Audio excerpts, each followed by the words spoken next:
Շնորհակալ եք, որ եկաք տաղավար, մի քանի թեմաներ եք առանձնացրել, խնդրեմ, որ հարցից կուզեք սկսել, բայց գիտեմ նաև որ դուք բավականին ցածր եք խոսում, պիտի խնդրեմ մի փոքր բարձր խոսեք, համեցեք։ Լավ, շնորհակալ եմ հրավերի համար։ Իրոք մի քանի թեմաներ եմ առանձնացրել, անցած շաբաթը հաշվի աչքի ընկավ Պուտին Նիկոլ Փաշինյան հանդիպմամբ ու այսպես ակնառու էր, այդպես իրոք աչքի էր զարնում, որ Նիկոլը գնացել էր Պուտինի հետ հանդիպման իր կրծքա նշանով, որտեղ պատկերված էր մեր Հայաստանի Հանրապետության փոքրացած տարածքի մակետով։ Ինչ էր դրանով ուզում ասել Փաշինյանը Պուտինին։ Երբ որ Ռուսաստանի Դաշնությունը Հայաստանի Հանրապետության ռազմավարական դաշնակիցն էր, մեր տարածքները անհամեմատ առնվազն 50%-ով ավելին էր։ Հիմա այդ փոքրացած տարածքով արժանապատվություն ունեցող մարդը չի գնա իր ռազմավարական դաշնակցի կողքը նստել եւ հպարտանալ այդ տարածքով, այդ կրծքանշանով հպարտանալ։ Դա ցուցադրություն էր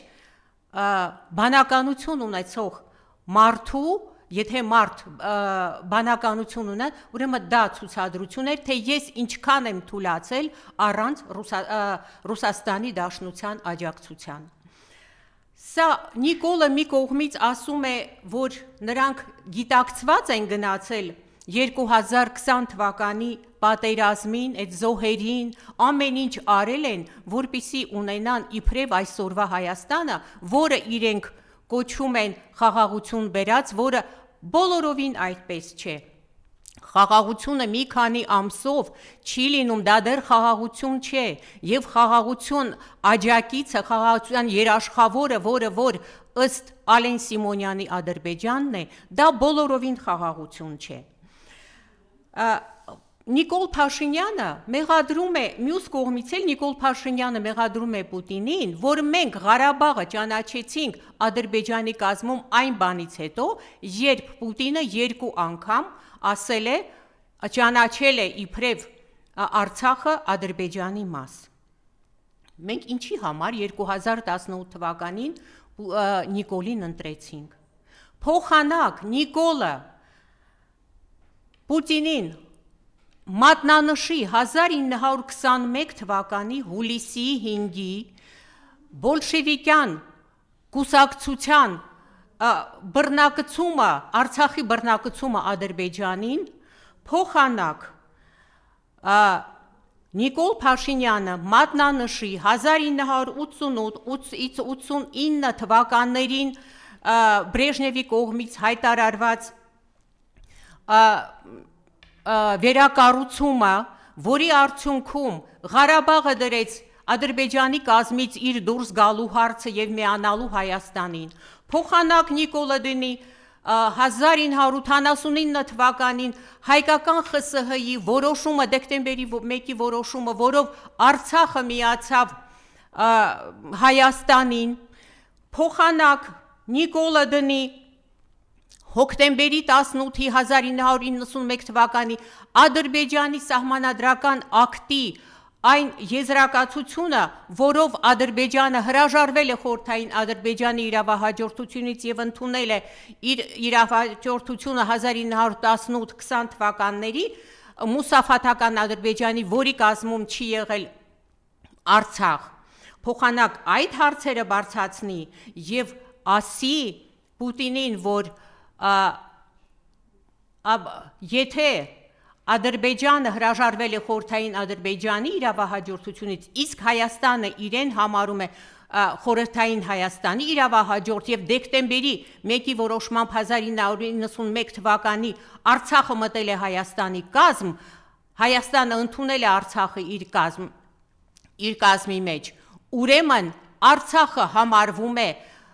Հայաստանի մարզ։ Փոխանակ այս հարցերը բարձրացնի, նա ասում է, բա դուք ճանաչել եք իբրև Ռուսաստանի առաջնորդները ճանաչել են Արցախը Ադրբեջանի մաս։ Այստեղ ուղղակի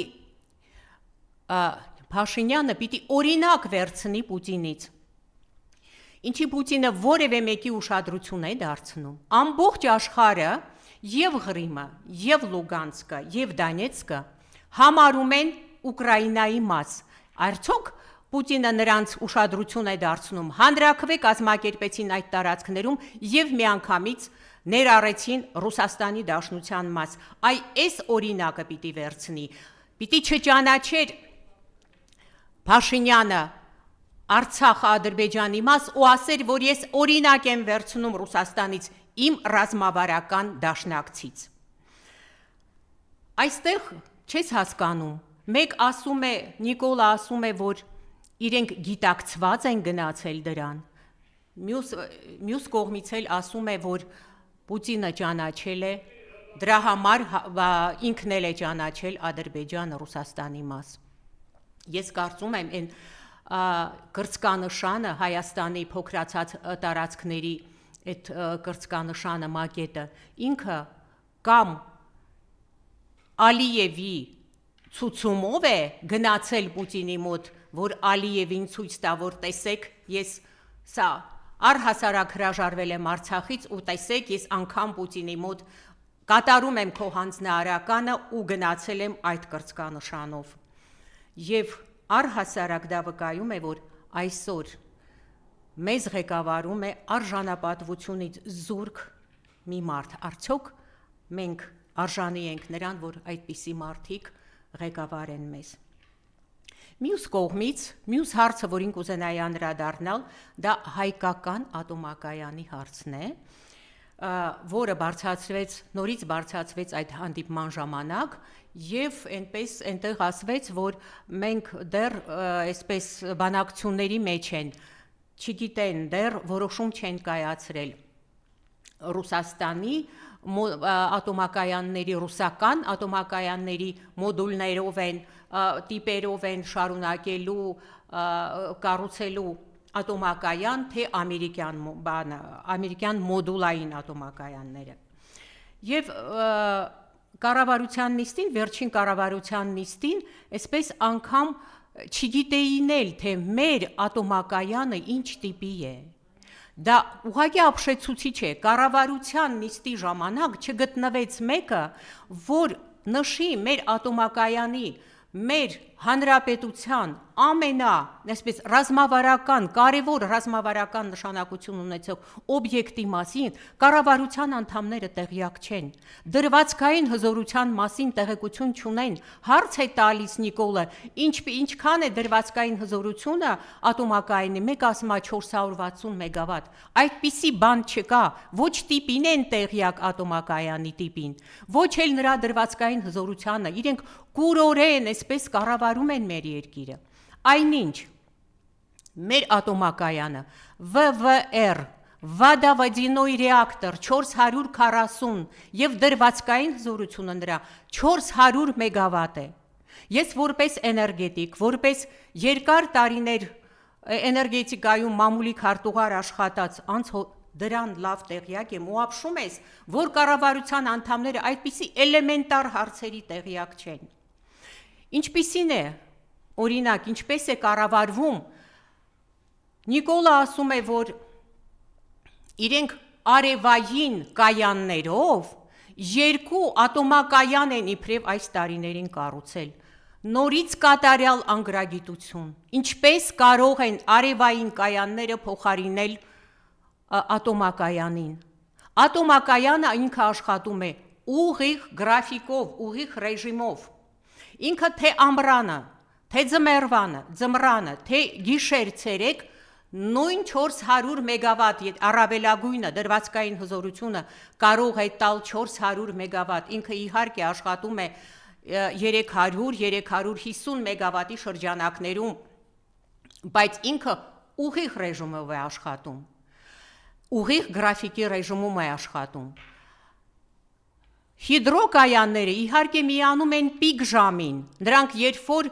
առավելագույն սպառումն է տեղի ունենում։ Ջերմակայաններն էլ կարող են այսպես կարգավորվել, իջեցնել, բարձրացնել նրանց հզորությունը, թեպետ հաճախակի ցանկալի չի է նրանց հաճախակի հզորության բարձրացումը, իջեցումը, բայց ատոմակայանը կրկնում եմ, ուղիղ ռեժիմով է աշխատում, նա գիշեր-ցերեկ, ամառ թե ձմեռ նույն քանակի էլեկտրաէներգիան է տալիս, նայած ինչի վրա են, ինչ են սահմանել տվյալ պահին։ Իսկ արևային էլեկտրակայանները մենք գիտենք, որ ձմռանը նրանք իջնում են գրեթե 0-ի, իսկ ձմռանն է մեր էլեկտրաէներգիայի սպառումը ամենաշատը լինում է ձմռանը, երբ որ ջեռուցումն է ավելանում, այդ ամեն ինչին նաև ավելանում է ջեռուցումը, այսինքն մեզ շատ էլեկտրաէներգիա պետք է ձմռանը, երբ արևային կայանները գրեթե 0 են դառնում, ինչպես կարելի է ասել, որ արևային կայանները եկել են փոխարինելու ատոմակայանին, կարող են փոխարինել ատոմակայանին։ Կրկնեմ, մեր ատոմակայանը VVR 440 տիպի է, ինչ է նշանակում VVR, Водоводяной энергетический реактор, որի եւ այդ ռեակտորի տաքացումն ու սառեցումը տեղի է ունենում ջրի միջոցով։ Սա է նշանակում VVR 440-ը, սա է նշանակում։ Ուղղակի ապշում ես, որ կառավարության անդամներից որևէ մեկը նման էլեմենտար հարցերի, որոնք դասագրքային են, որևէ մեկը նման բանի չի տիրապետում։ Հաջորդ հարցը, որին կուզենայի անդրադառնալ, դա վերջերս այդ երիտասարդների կալանավորումն է Միքայել եւ Դավիթ Մինասյանների, ինչ տեղի ունեցավ այն ժամանակ, մեզ այդ տեսանյութերից, որը որ տեսել ենք, մենք տեսնում ենք, որ երիտասարդը մեջտեղում այդ Աննա Սուրբ եկեղեցում կանգնած Նիկոլի թիկնապահին ասում է, որ չնայես ինձ այդպես մի նայի ինձ, ու ականատեսների վկայությամբ այդ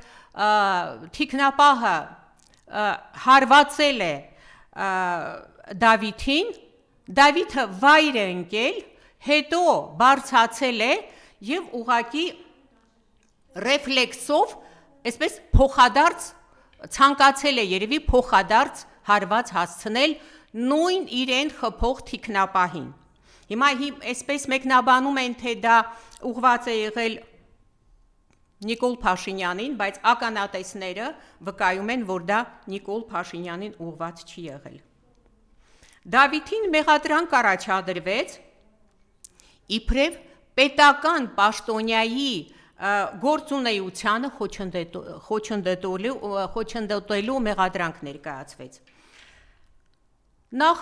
ինչ պետական պաշտոնյայի գործունեության մասին է խոսքը, եթե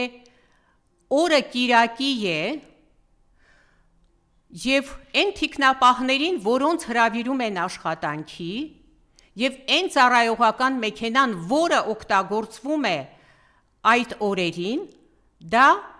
մեր բյուջեի գումարների վատնում է։ Ինչ պետական գործունեություն պիտի իրականացներ Նիկոլ Փաշինյանը Աննա եկեղեցում, բանակցություններ պիտի վարեր, ինչ որ խորհրդակցություն պիտի վարեր, ինչ որ կարևորագույն հրամանագիր պիտի ստորագրեր, ինչ պիտի աներ, ինչին է խոչընդոտել այդ պատանին, որևէ բանի չի խոչընդոտել։ Երբ որ խոսում ես եվրոպական, ինչի եմ ասում եվրոպական, որտեղ մենք ձգտում ենք դեպի Եվրոպա, չէ, Նիկոլ Փաշինյանի այդ խումբը, կառավարությունը օրենք է ընդունել, որ մենք գնում ենք ուղղություն ենք վերցել դեպի Եվրոպա։ Եվ երբ որ Եվրոպան ներկայացնում, եվրոպական երկրների դեսպանների հետ ես խոսում, որը ուզում էր օրինակ այստեղ անձնական օգտագործման մեքենա գնել, ու ես օրինակ ասում էի նրան, որ դու ծառայողական մեքենա ես ունենալու, ինչի դա պետք, մի հատ էլ անձնական մեքենա ունենաս, ասում էր, բա ես չէ որ չեմ կարող օգտագործել ծառայողական մեքենան, շաբաթ կիրակի օրերին չեմ կարող օգտագործել։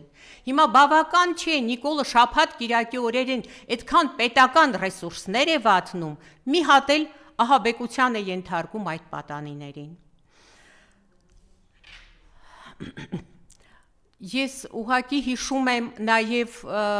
երևի մոտ 10 տարի առաջ, գուցե տարին այդպես սխալվում եմ, բայց Իրաքի պատերազմի ժամանակ, երբ որ իրաքյան մի լրագրող կոշիկ նետեց դեպի Բուշը,